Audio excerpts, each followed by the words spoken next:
This is Heather Briant from the York Heritage Quilters Guild, and I am so happy that you and some of your colleagues from the Guild have agreed to talk with me over the last several months. And we've been talking a lot about math and quilting, and I've certainly been enriched by these conversations, and I really appreciate your willingness to kind of come alongside this course.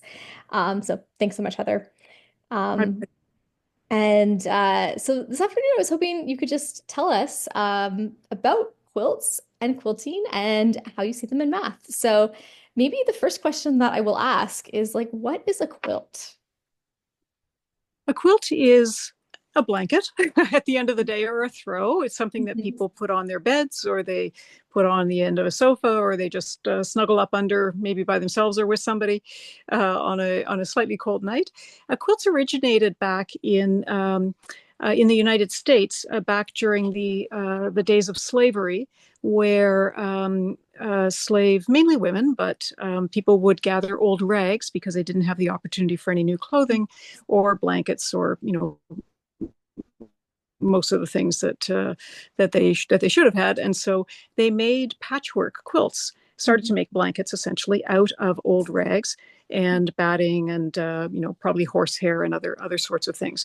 And Mhm. so that was the beginning of the idea of taking cloth to make blankets, as opposed to simply constructing a blanket or a covering out of a single piece of fabric or wool.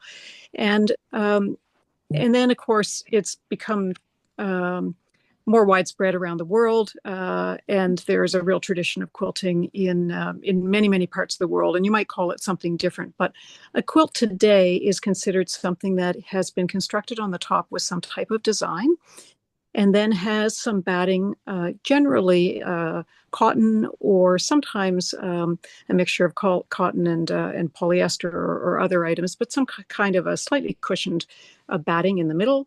Mhm. And then the bottom is what we would call the back of the quilt. You could also sign on it, or it might be a single piece of fabric. And then those three pieces are laid on top of each other and then quilted, meaning that they're stitching through all three layers of those fabrics to Mhm. hold it together. And then it's generally bound on the outside with a strip of binding, generally from the same type of fabric. Or it there could not have to be a binding. There might be a different type of finish. But a quilt is essentially a multi-layered blanket. Mhm. That's something that actually I didn't know about until I started learning more about quilts. That like I had always thought about it as like the patchwork thing that you see on top. And I didn't really understand so much the artwork that went into the stitching lines that held the pieces together. And oftentimes those stitching lines, like that's a whole other piece of artwork in itself. But that's really like the Absolutely. quilting, not yeah. That's right. And quilters often have a favorite part of in the whole quilt making process. For some Mhm. people, it's just choosing a design and sometimes doing a bit of a riff on that. Mhm. There are lots, thousands and probably millions of patterns available to choose from, but you can choose one and just construct it that way, Mhm. or you can make some adjustments or just start from scratch on your own. And so that's all about making the quilt.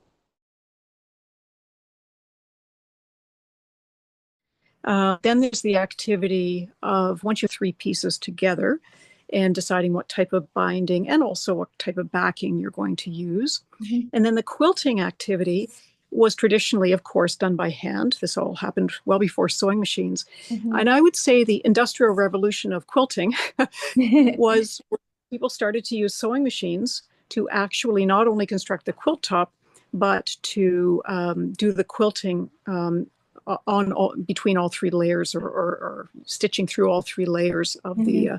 the materials. And now I would say, probably worldwide, over 99% of quilts that are produced today, and certainly in the home by individuals, are machine quilted. It's Mhm. just much Mhm. faster, get a more even stitch. I mean, there are just all kinds of reasons why we Mhm. use machinery for many tasks, and quilting is no exception. Yeah. Hand quilting is still an art, and now it's considered quite a special art. In Mhm. fact, in our guild, we just had a guest speaker last month was somebody from our own guild who talked about the art of hand quilting, and now about 15 people have gone off on a special project to learn more about that. But Wow. it's something we have to learn about because we are not Mhm. taught in any kind of a guild or group setting these days. You're not taught how to hand quilt. That's considered a very special skill that is really, I'd say, folks now in their 80s and 90s are the last group that sort of spent their adult years doing hand quilting. But it's been Yeah. a good 30 or 40 years since machine quilting has taken over. Wow. So this is a butterfly quilt, Hmm. and and it wasn't a pattern that really spoke to me, and it was done in a very well garish type of way. But these, to my eye, and of course everybody's very Mhm. different. So, but I had these beautiful fabrics in my stash, and as I really loved working through it, and as I did that, I could just see it come to life. And for Mhm. me, this was a colorway that I loved, and it was elegant and vibrant. And we've probably produced 20 butterfly quilts within our guild. They're all very, very beautiful in their own ways. And everybody, of course, loves their quilt because they chose the colors and the fabrics. And Mhm. it happens. So this is a pretty special one for me, mainly because it changed my mind about the pattern Mhm. or Mhm. the fabrics that I chose. Yeah. Yeah. And before we started recording, we talked a little bit about the symmetry in in quilts and in this quilt. Can you talk a little bit about that? Because like as I'm looking at it, it's interesting. Like I noticed some symmetry initially. Like I was even looking at like the far upper points of those wings, like be in the same fabric. And then I was, kind of comparing points in, and I'm like, oh wow, same fabric. It wasn't just a choice. But then as I'm looking at it more and more, I'm noticing more symmetry. Like I'm noticing these kind of square shapes with dots in the middle, down and like throughout, actually. It's I could go on and on. I'm seeing more and more symmetry. So can you describe what you see in terms of symmetry or patterns? Absolutely. It is an extremely symmetrical quilt. And in fact, the pattern Mm, um, is yeah. based on the idea that so if there's a block, and I'll just zero in on a particular block. So Hmm. this orange one, this area Wow. Yeah. here, one block made up of a number of different fabrics that are quite similar. And here's the one on the opposite side. Uh, Mm-hmm. it's got, it's still in that orange, but it's got a bit more purple in there. And that's because the fabrics that I used actually had quite large patterns. And when you have fabrics with larger patterns and you cut smaller pieces, sometimes you only get orange in one part of it and you might get purple Yeah. in the other. It was the same Yeah. fabric that I used over here, Yeah. but different parts of the larger patterns Hmm. that are coming out.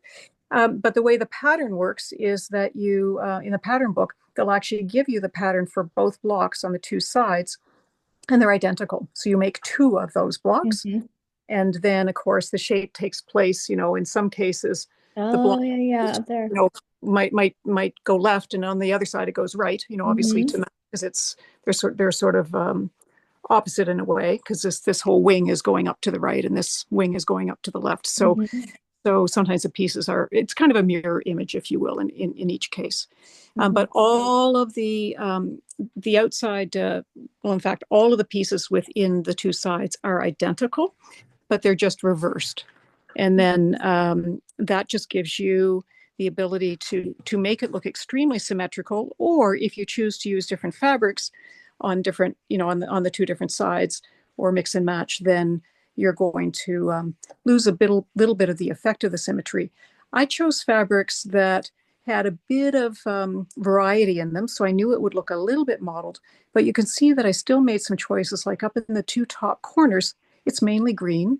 It comes Hmm. down to kind of pale blue in Hmm. towards the center, and then more Hmm. pink, and then orange, and then green and blue down at the edges. So I did, in fact, want it to look quite symmetrical, Hmm. but there's a tiny bit of variety in there. Also, when you get to the end of cutting out all your blocks, sometimes you run out of a certain fabric and you have to improvise. Yep. That never happens to anybody else, but it certainly happens to me. Yeah. because it's a practical, at the end of the day, you're a person that's working with physical objects, and you might buy, you think 3.5 yards of something is enough, or the pattern might say, oh, you only need an eighth of a yard of this, and in fact, you might need an eighth of a yard plus another 3 inches, and so you just make choices along the way. Well, it's such like a mathematical problem, right? Is like trying to Oh, fit all of completely. the shapes into a given piece of fabric, right? Like how do you fit how do you fit what's Right. required into a short space of fabric? I mean, And I would be guessing at how many pieces are in each wing, but hmm it's going to be hundreds.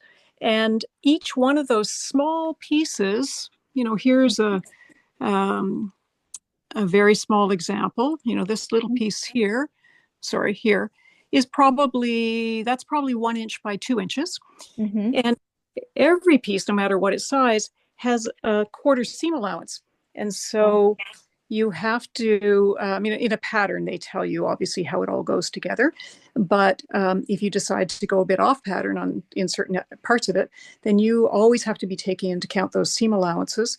And it's not as easy as just adding a quarter inch there. No, no, not Because at it has all. four sides. And hmm so there's quite a bit of math.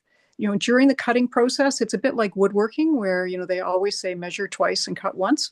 hmm And that's very, very true in this case, is particularly when you're working with the number of pieces in a quilt that this one has. hmm And then Yeah. even on the outside, it looks like one nice, large, deep burgundy piece of fabric, but in fact, it's probably about 25 different pieces of burgundy, that had to be stitched together. This is the sewing area that I use, and the sewing machine is notable only because it has quite a wide throat, and the throat is this area here. So hmm it's just a regular sewing machine. You don't need a special one for quilting, Yeah. but it is important to try and find one that's got a slightly wider throat than usual. It's not necessary, it's not required, but it just makes life a hmm lot easier when you've got your 3 layers of material together, and the batting is a little bit voluminous, to be able to, especially if you've got a large quilt on the go, you have to fold and roll to be able to feed the fabric through, because you have a very tiny amount that's just going through under the needle. hmm So that's important. And then in terms of sewing supplies, this whole table that I use is actually, it's just made from IKEA shelving, and then an island countertop that I bought at Home Depot, just a freestanding one that I'm just literally balanced on top. I didn't even have to glue it together. So it's great because it holds all the inventory that people tend to build up when they get into this sport. And then I covered the entire top, or almost the entire top, with these measuring mats that you can actually cut fabric on directly, and they've got 1 inch grids. Quilting, like construction, is still done in imperial, not in metric. And even though they'll sell some fabric, some stores sell fabric by the meter, all of the measurements in quilting patterns are in inches and in quarter, because a quarter inch is the typical seam. hmm And I think in Europe, in fact, maybe in Australia, they might do some things in imperial, but it certainly has not reached Canada, and definitely not the States. So these mats are very important because you cut your fabric not with scissors, but with a cutting tool. It's called a rotary cutter. It has an extremely thin and sharp blade, and so you will take a piece of fabric and then just, have it here. You have it all lined up on your grid. You might use a ruler like this to cement it, and then you're just running your cutter to slice through one, or even, four, or as many as eight, sort of layers of fabric. Because if you're making 8 blocks that are all the same from the same fabric, you can get some efficiencies by using the rotary cutter, hmm and doing duplicates. You just have to be a bit careful not to have it skew. Yeah. You always have a place to iron fabric, and this is a wool cutting mat that sits right on top. or sorry, an ironing mat. It's wool, and then I have an ironing machine, or sorry, an iron here just for my quilting activities, so that that happens right here, so that everything is really close by, because you Mhm. tend to cut, piece, sew, press. It's all happening in a circuitous fashion. Main things, and then you were asking about patterns. Yeah. This is an example. Now, this is a fairly elaborate pattern. Most of them aren't quite this long, but you can see from the design, it's got a lot of elements to it, almost like the Yeah. butterfly quilt. And Yeah. so these are all individual blocks, and Wow. lots and lots of detail. I haven't started it yet, but I will. I will someday. Looking at it. Just looking at it, and so this whole pattern is actually, let's see, probably. I was just looking for page numbers. I can't believe I don't see any. Oh, 20. So it's going to be about 30 pages long, 33, in fact. And so it's showing you, gives you some general ideas, and then talks about the colors that you might want to think about, and gives you some tips. And what finished blocks, it says here, finished blocks measure at oh, sorry, at 9 inches. And then it gives you some tips about that. And then it gets into the individual blocks. So this is the name of this one is the Pershing block. And so it shows you how to make that one. And then each page will have a different element of design. Here's a block that's called From the Heart. Here's Hmm. another block that's called Hope from Hartford. So it breaks it all down. Hmm. And generally, these patterns have some larger blocks and then lots of little smaller filler pieces Hmm. that go around those blocks. And then eventually, large blocks get put together Hmm. into segments. So we're still into the individual block sections. And then eventually, it will show you how they all go together. Just looking Hmm. further here. Okay, so here's a page that shows you what all the blocks, once you've made them, will look like. Hmm. And then filler blocks. Okay. And then eventually, sorry, this is kind of a rough cardboard, and I haven't actually used this. So these are all about how to make the individual filler blocks that fill in between those larger blocks. And you might make 24 of a certain block or one. It depends. And you could make all 24 of those identical, or you could Hmm. make them in different colorways, all depending on what you want that final version to look like. And then it starts showing you how all of those blocks. So this is just one section of the quilt, how this section gets pieced together. Hmm. Cut out all the individual pieces, and in some cases they're just single strips, and in some cases they're blocks. And then this shows you how you'll piece them together. So this is section 1. Here's section 2, and then 3 and 4 and 5. It keeps going on. So you're doing all of those sections individually. Section 6 looks pretty big. Yeah. Section 7. Oh my goodness. Wow. 8 and Yeah. 9. I'm getting dizzy. And then at the very end, all of those Yeah. sections. Hmm. So there's a lot of sewing involved. And if you Hmm. haven't cut correctly at the beginning, it's you have to be very precise all the way along, which is what Hmm. a lot of people love about it. And I love that it's a very kind of Hmm. mechanical activity. There's a lot of execution Hmm. involved. It's a real task, and you have Hmm. to do well. The creativity is really at the beginning in choosing how you want this finished product to look. If Hmm. you're if you want it to look exactly like the quilt on the cover, you would choose exactly those fabrics. And Hmm. generally, these patterns are designed by people who also create designs for fabrics and then sell them as a kit. You could Hmm. buy this pattern probably just as a pattern, or you could buy the pattern with the fabric. Um, I'll say pre-cut, just giving you enough yardage. You still have to cut out each individual piece yourself. Hmm. And Hmm. then they tell you about borders, if you want to put a border on, what an optional border might look like. And Okay. then Wow. that's it. So I'm exhausted already. Yeah, yeah. It's a lot to go through. And like as you're going through that, I mean, first of all, this is like a mathematics teacher's dream. All of the all of the different like problems that you could make from this. But there are also a lot of like places where you're illustrating mathematical thinking. Like we already talked about trying to fit um the different shapes you need to cut onto a given piece of fabric, but you're also you're also taught, well, we also saw the pictures of the pieces themselves. And of course we in this course we're talking about the symmetry in it. I mean, when you're doing this, are there places where you're really feeling like you're doing mathematical work or problem solving? Oh, for sure. Particularly if you decide to go off pattern a bit, there's more to it, but I'll just stick with a pattern that you choose to follow. Mhm.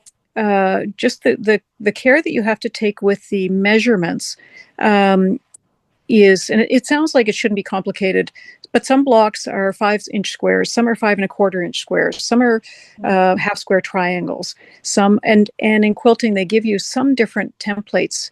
And in fact, even these cutting mats have lots of lines on them, and they're all so that you can do 90 degrees or 45 degrees and you see the arcs. You have to choose the right one. Mhm.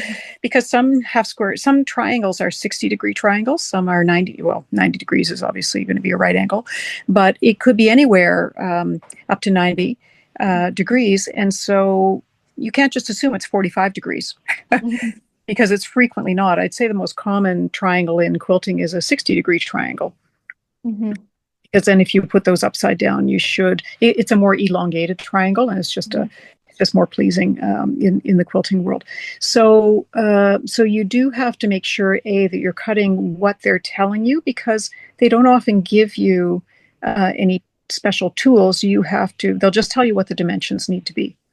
Mhm. And so you have to choose the right tools, which you can make out of acetate. You don't have to go off and buy expensive acrylic, rulers or these cutting mats. I mean, you can do it with items at home, but you have to be careful about it. If you decide that you want to adjust your pattern, which I have done with my most recent quilt top that I can show you, and maybe I'll take you over to that area now. Um, so this is Oh, a quilt that I've recently put together, and it was from a mhm. pattern. Beautiful. And the blocks in the pattern were, you can see this triangle shaped thing. Mhm. Then this row of arrows, Mhm. this block with the diamond in it, and or the Mhm. triangle, and then the lines. So those were the three basic templates that I had from the pattern. But I decided I wanted to make it lap size instead of a full bed size, and so it was going to be shorter. I Mhm. also decided I wanted to use up lots of scraps that I had, Mhm. and um, and that I wanted to um, make a few adjustments in where I placed certain blocks. And there was also this large kind of largest block to contend with. Oh yeah, So I made all those big ones, and then I had to decide how I wanted to fill them in all between. So I ended up doing a number of, so this block with yeah. Interesting. the Yeah. flower. I just made that up because I needed to fill a space, that was X by X, because I had this one beside it, Huh. and these, and, Uh-huh. and then these all had certain borders, so they were all a certain size. And obviously, you want to get to something that's a rectangle at the end of the day, or a square. Mhm. Well, I say that you could also make something that's a hexagon or a octagon, and I have actually done a hexagon quilt. If you put lots of half square triangles together, they all end at angles, and so you end up with a hexagon style quilt. Mhm. At any rate, I had to make lots of choices. These longer strips that I'm actually not so keen on, they were part of the pattern, and I wish that I had put a bit more interest in, like this long yellow Okay. strip stands out a bit more than I'd like it to. Uh-huh. But I'd already sewn a few seams together by that point, and Right. you can only do so much. Yeah. No, I actually like that. I thought it was interesting. Yeah, Um, it's and and this yeah, is I love it. I love a lot of those choices, and it's just the colors are so fascinating. The mix of like the florals and the really like striking solid colors. it's kind of a cross The between blocks, pretty a cool. lot of what I would say like a marine almost look, with the Yeah. white, and the blue, and the those ones to me look a bit marine, like marine flags, Yeah, yeah. but the country florals as well. Mhm. Anyway, Mhm. I'm pleased with It it. works. All come together, and then in terms of how you construct the quilt, so I've made this thing that's called a quilt top. Some people call it a flimsy just because it's very lightweight, but I like the term quilt top. And then you will lay it out. You see, I've just got a nice large carpeted area Mm-hmm. here. And I've chosen to make a backing that's just a solid one piece of fabric. It's called, it's navy. And Mm-hmm. so it will work nicely. And I've decided that I want to roll the back around to become the binding. So I'll just Okay. turn it over. So Mm-hmm. that's because it has a bit of a fleecy side to it on the Okay. back. And Yeah. I'm giving this as a gift to a friend who's got some health issues. So I wanted something that he could sit under, just on his sofa, and it's nice and Mm-hmm. soft to the touch underneath. Mm-hmm. So I decided not to make the backing really complicated because Yeah. this fuzzy material Mm-hmm. comes in solid colors. And so you lay out your backing. You then have batting, Mm-hmm. which I mentioned before is usually cotton or cotton poly, and that goes under the entire quilt top. And then Mm-hmm. you lay down your quilt top. You can either put it together by using a lot of safety pins to kind of make sure all three sections stay together in the right way, because when you sew it, you don't want creases created either in the top or in the backing, which can be a Mm-hmm. little bit tricky. You can also what's called spray based or glue based. I actually usually spray based because it's quite fast, and now they make sprays that are not toxic. You can use glue. Those are really the three main ways to keep a quilt top together or a quilt sections together Mm-hmm. while you're working on it. Mm-hmm. And and so once it's all secured to each other, I would trim off obviously the backing. And if I'm going to make it into make that the binding, then I would actually sew it together around the outside to secure the binding, Mm-hmm. making sure that it's nice and flat in all three layers. And then I would start doing my quilting Mm-hmm. uh, with it already secured. Generally, you would do your binding last, and you would start quilting from the center out, so that Mm-hmm. you would prevent as many wrinkles as possible. Yeah, that makes sense. Um, but once you become comfortable and experienced with certain methods, you can make a few more choices. Certainly, starting out, I would tend to quilt it and then do the binding. Mm-hmm. What do you do in the guild, and why did you join the guild?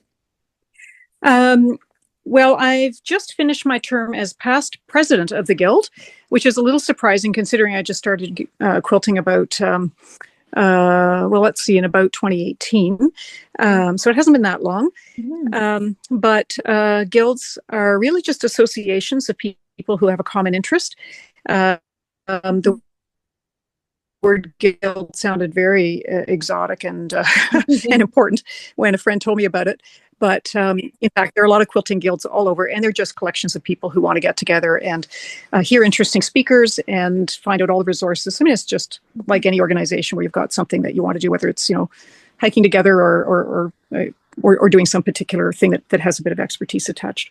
Mm-hmm. And so I started quilting only because I saw a nice kit that looked very easy in a store many, many years ago. And I thought, oh, when I have more time, I think I'll make that. So I bought it and put it at the back of the cupboard. And then I did have some time and I thought, I guess I better do this. And I really enjoyed it. I had a bit of sewing experience growing up, not a lot, but enough. And my sewing project actually more fun than garments because you got to choose all these crazy fabrics and turn it into something that was really beautiful. Uh, in Toronto, there are probably 6 or 7 guilds. They're all over the country and they're all over the world. And now guilds have gone virtual. So, as an example, our guild offers virtual attendance at every meeting that we have. We have Mm-hmm. 5 big in person meetings a year because the guild has over 200 members. Wow. And still do want to come out and see each other in person and show each other their work. Mm-hmm. And so we've got 8 meetings a year, 5 are in person, another 3 are on Zoom only. But even the ones in person are recorded and or done live, and so we call them hybrid meetings. We also do sew-alongs, which are just activities through the week. 3 of them are in person at different locations in Toronto at community centres run by the city, and we run these sessions for to through our community quilting initiative to a lot of charities, generally local charities in the area where our members come from. They could be hospitals, they could be retirement homes, women's shelters, incubators. I mean, the list goes on and on. We get many requests in, and then we sort through those. We donate between 200 and 300 quilts a year across the GTA. And so when you make a quilt top, it might be something that you choose to donate to community quilting. You don't finish the quilt usually and just hand it in. You donate your quilt top, and then the group will get together and create, add the batting, add some backing, and then somebody else will take it away and do the quilting. So it's truly, a guild effort. And the little tag or badge that we put on the back of it says that it's a York Heritage Quilters Guild quilt. It's not an individual person's quilt. Which is pretty special. It's really beautiful. And so, yeah, it really works well. So I joined the guild. Of course, the pandemic hit and everything was crazy. But I did. I just had a business background, and so I was happy to volunteer for a role as vice president, and then became the president for a couple of years, and then the past president. So I've been pretty involved in the guild, and I have to say it's just a wonderful way to meet people and to see some incredible work and get lots and lots of ideas about quilting, and it's a real community, and all ages. We definitely skew older than university, but we have members who are in university, and quilting has become quite a popular craft, and so we have a lot of interest from different folks, and we see a lot of younger people at quilt shows, which is great. Yeah. And I know that you also have a quilt show. When is your next quilt show coming up? We have a quilt show every 3 years. It's quite a large event. Yeah. And it's going to be on November 14th and 15th, 2025 this year. And it's going to be at the Japanese Cultural Canadian Centre, which is at Don Mills and Leslie. It's just tucked in there around Winford Drive. And it's a beautiful facility that actually the facility itself has got beautiful architecture.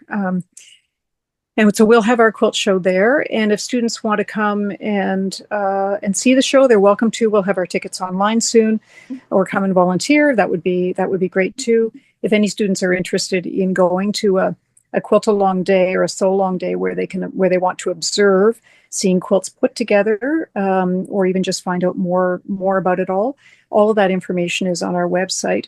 And if they want to see what other types of quilts look like, because my quilts are obviously just unique to me, and they're not representative of lots of other people's styles, then on our website, which is YHQG, standing for York Heritage Quilters Guild.org, O-R-G, then on there, if they look at past meetings, you'll see sections called Show and Share in each after each meeting that is a video photo gallery of all of the quilts that were shown at that meeting. Beautiful. And so it's a great way to just sort of see what's out there. Yeah, beautiful. I'll put the link on our website. And also I really appreciate you kind of extending the invitation for our students to join some meetings. And I really hope that some take advantage of that, even amongst their busy schedule, or perhaps in the spring after courses are done, if things seem a little bit busy for the next few weeks.